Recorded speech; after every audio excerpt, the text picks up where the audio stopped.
Hi friends, అందరికీ నమస్కారం అండి. తెలంగాణ రాష్ట్ర వ్యాప్తంగా ఉన్న రైతులకు సంబంధించి ప్రభుత్వం నుంచి ఇప్పుడిప్పుడే ఇంపార్టెంట్ ఫ్లాష్ అప్డేట్ అయితే రావడం జరిగిందండి. చాలామంది ఎదురు చూసినట్లుగానే తెలంగాణ రాష్ట్ర వ్యాప్తంగా రైతులకు పంట పెట్టుబడి సాయం, రైతు భరోసా అనేది ఇప్పటికే జమ చేయడం జరిగింది. అయితే ఒక ఎకరంన్నర, అదేవిధంగా ఒక ఎకరం పైన 10 గుంటలు ఉన్న వారికి పైనున్న రైతులకు ఎప్పటి నుంచి జమ కావడం జరుగుతుంది. ఇందుకు సంబంధించి ప్రభుత్వం నుంచి ఒక లేటెస్ట్ అప్డేట్ అయితే రావడం జరిగిందనమాట. అదేవిధంగా ఇప్పటివరకు తెలంగాణ రాష్ట్ర వ్యాప్తంగా రాని వారు పైసలు మరి ఎప్పటి నుంచి జమ కావడం జరుగుతుంది. అదేవిధంగా రైతులకు సంబంధించి మరొక గుడ్ న్యూస్ అయితే చెప్పడం జరిగిందనమాట రాష్ట్ర వ్యాప్తంగా ఉన్నటువంటి రైతులకు.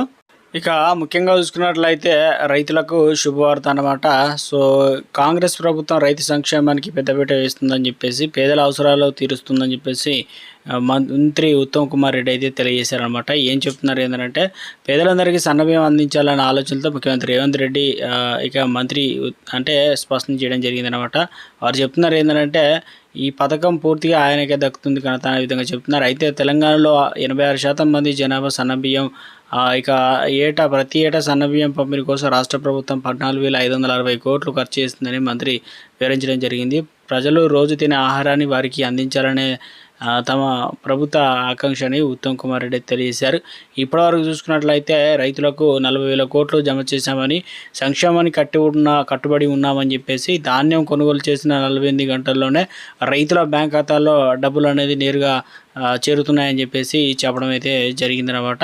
సో మొత్తానికి అయితే ఒక అప్డేట్ అయితే ఇవ్వడం జరిగిందండి.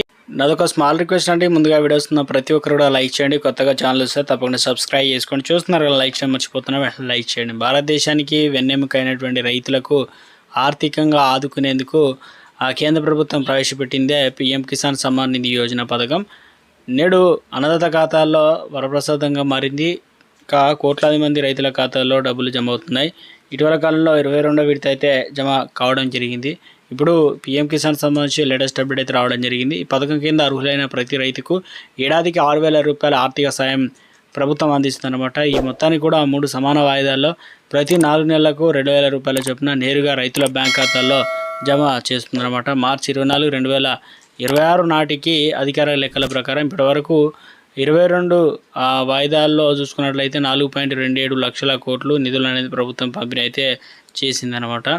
మధ్యవర్తుల ప్రమేయం లేకుండా డైరెక్ట్గా బెనిఫిట్ ట్రాన్స్ఫర్ డీబీటీ పద్ధతి ద్వారా ఈ నగదు అందడం వల్ల రైతులకు పూర్తి స్థాయిలో కూడా ప్రయోజనం అనేది చేకూరుతుందని చెప్తున్నారు. సాంకేతిక పరిజ్ఞానం అందిపుచ్చుకుంటూ పీఎం కిసాన్ పథకాన్ని ప్రభుత్వం మరింత పారదర్శకంగా సులభతరంగా అమలు చేస్తుందన్నమాట. ఇందులో భాగంగానే పీఎం కిసాన్ ఈ మిత్ర అనేది, అంటే ఏఐ కావచ్చు, ఆధారిత వాయిస్ చాట్ బ్యాట్ ఏదైతే ఉందో ఇది తెలుగుతో సహా 11 భారతీయ భాషల్లో అందుబాటులో అయితే ఉంది. ఇక రైతుల సందేహాలు 24 గంటల్లో పాటు నివృత్తి అయితే చేస్తుంది. ఇప్పటివరకు సుమారు 53 లక్షల మంది రైతులకు ఈ చాట్ బాట్ ద్వారా పేమెంట్ స్టాటస్ ఏదైతే ఉందో అర్హత వివరాలను కూడా తెలుసుకున్నారన్నమాట. అలాగే ఆధారిత చెల్లింపుల వ్యవస్థ ఏబిపిఎస్ ద్వారా నిధులు మళ్లింపు అరికట్టేందుకు కేవలం అర్హులైనటువంటి లబ్ధిదారులకి సాయం అందేలా ప్రభుత్వం కఠిన చర్యలు అయితే తీసుకుందనమాట. సో దీనివల్ల ఏమవుతుందంటే 92% రైతులకు మొత్తాన్ని డబ్బులు అనేది వారి ఖాతాలో అయితే జమ కావడం అయితే జరుగుతుందన్నమాట.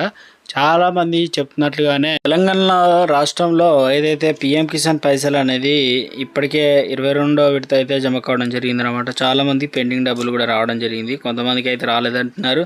మీరు 23వ విడత రావాలన్నా తప్పనిసరిగా ఈకేవైసీ ప్రాసెస్ కంప్లీట్ చేయండి. ఎందుకంటే తెలంగాణ రాష్ట్ర వ్యాప్తంగా ఇటీవల కాలంలో 32,000 మంది అయితే తొలగించారు కాబట్టి, సో కంప్లీట్గా ఏదైతే పట్టా పాస్ పుస్తకం, అదేవిధంగా బ్యాంక్ అకౌంట్ డీటెయిల్స్ కావచ్చు, తదితర అన్నీ కూడా క్లియర్గా అయితే ఉంచుకోవాలన్నమాట. అప్పుడు మాత్రమే పైసలు అనేది అకౌంట్లో అయితే డబ్బులు జమ కావడం జరుగుతుంది.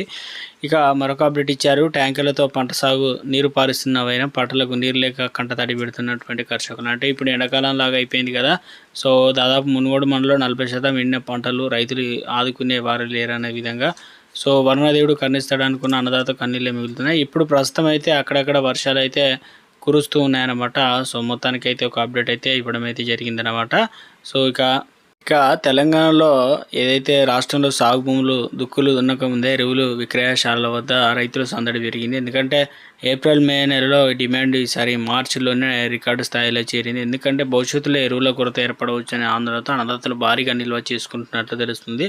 ప్రభుత్వ గణాంకాల ప్రకారం మార్చి 23 నాటికి దేశవ్యాప్తంగా ఎరువుల విక్రయాలు అంచనాలు మించిపోవడం గమనార్హం. ఇక గణాంకాలు ఏం చెప్తున్నాయి ఏంటనేది చూసుకున్నట్లయితే సో ఇప్పటికే తెలుగు రాష్ట్రాల్లో నిల్వ సో మొత్తం మీద అయితే చాలామంది ఏదైతే ఇప్పుడు తెలంగాణ రాష్ట్ర వ్యాప్తంగా నెక్స్ట్ సీజన్ ఉందో ఆ నెక్స్ట్ సీజన్కి సంబంధించి ఇప్పటి నుంచే కొనుగోలు చేస్తున్నారన్న విధంగా మనకు అప్డేట్స్ కూడా అందుతూ ఉన్నాయన్నమాట.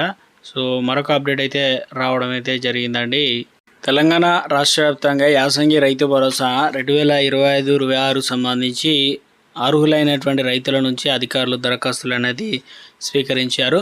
ఇక ఇప్పటికే 28 అంటే 2026లో ఫిబ్రవరిలో నాటికి కొత్తగా పట్టా పాస్ పుస్తకాలు పొందిన రైతులకు కూడా ఈ రైతు భరోసా ప్రభుత్వం కల్పించడానికి అన్ని ఏర్పాట్లు అయితే చేసిందనమాట. త్వరలో అర్హులైన రైతులందరికీ రైతు బంధు నిధులు అనేది జమ అవుతాయని చెప్పేసి వ్యవసాయ అధికారి అయితే తెలియజేయడం అయితే జరిగిందనమాట. సో తెలంగాణ రాష్ట్ర వ్యాప్తంగా మరో అప్డేట్ అయితే వచ్చిందనమాట.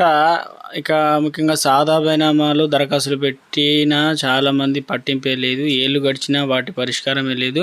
భూములను కొనుగోలు చేసి పంటలు పండిస్తున్న రైతులు వాటిని పరిష్కరించాలని ఏళ్ల తరబడి రెవెన్యూ కార్యాలయాల చుట్టూ కూడా తిరుగుతున్నారనమాట. భూమిపైన ఉన్నటువంటి తమకు పట్టాలు మంజూరు చేయాలని చెప్పేసి అధికారులు కూడా కోరుతున్నారు. రైతులు ధరణి భూభారతి గ్రామ సభలో దరఖాస్తు చేసుకున్న ఫలితం మాత్రం లేదు. ఇప్పటికే తహసీల్దారు, ఆర్డీఓ, జిల్లా కలెక్టర్ల కార్యాలయంలో తిరుగుతూ సమస్యలు పరిష్కరించాలని రైతులను అయితే విన్నవిస్తున్నారు. అమ్మిన వారి పేర్ల మీదనే భూములు కొనసాగడం, తమకు రుణాలు, రైతు భరోసా రాక నష్టపోతున్నామని చెబుతున్నారు. ఇక ఒక జిల్లాకు సంబంధించి సమాచారం ఇవ్వడం జరిగింది. ఉమ్మడి వరంగల్ జిల్లా సాదా బైనామాల సమస్యల పరిష్కారానికి నోచుకోవడం లేదని ఏళ్ల కిందట గ్రామాల్లో పెద్ద మనుషుల ఒప్పందం చేసుకొని భూములు కొనుగోలు చేశారు. ఆ భూములకు సంబంధించి కాగితాలు కూడా రాసుకున్నారు. ఆ భూముల్లో ఇప్పటివరకు కూడా సో ఇబ్బందులు అయితే ఎదుర్కొంటున్నాం అనే విధంగా అయితే చెప్తూ ఉన్నారన్నమాట. ప్రభుత్వం వెంటనే తెలంగాణ రాష్ట్ర వ్యాప్తంగా ఏదైతే ముఖ్యంగా రైతు భరోసా సంబంధం చూసుకున్నట్లయితే ఇటీవల కాలంలో 1 ఎకరం వరకు అయితే రైతు భరోసా ముట్టయిపోయే ప్రయత్నం చేశారు. డీబీటీ పద్ధతిలో నేరుగా అకౌంట్లో దాదాపుగా తెలంగాణలో ఉన్నటువంటి 68 లక్షల పైచిలకు ఉన్న రైతులకి అయితే వారి ఖాతాల్లో ఏం చేశారంటే 3,400 కోట్లు ఇలా రైతుల ఖాతాలో అకౌంట్లో అయితే డబ్బులు అనేది జమ చేయడం జరిగిందనమాట.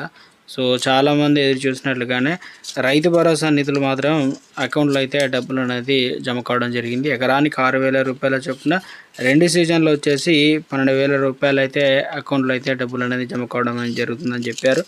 దానికి అనుగుణంగానే 1 గుంటున్న 40 గుంటలున్న రిలీజ్ చేశారు. తాజాగా వచ్చేసి ఇక ఎకరం 10 గుంటలున్న, అదేవిధంగా 2 ఎకరాల పైన 3 ఎకరాలు ఉన్న వారందరికీ ఈ లెక్కన చూసుకున్నట్లయితే ఎకరం పైన ఉన్న వారందరికీ అది 2 ఎకరాల లెక్క కింద జమ కడతారన్నమాట.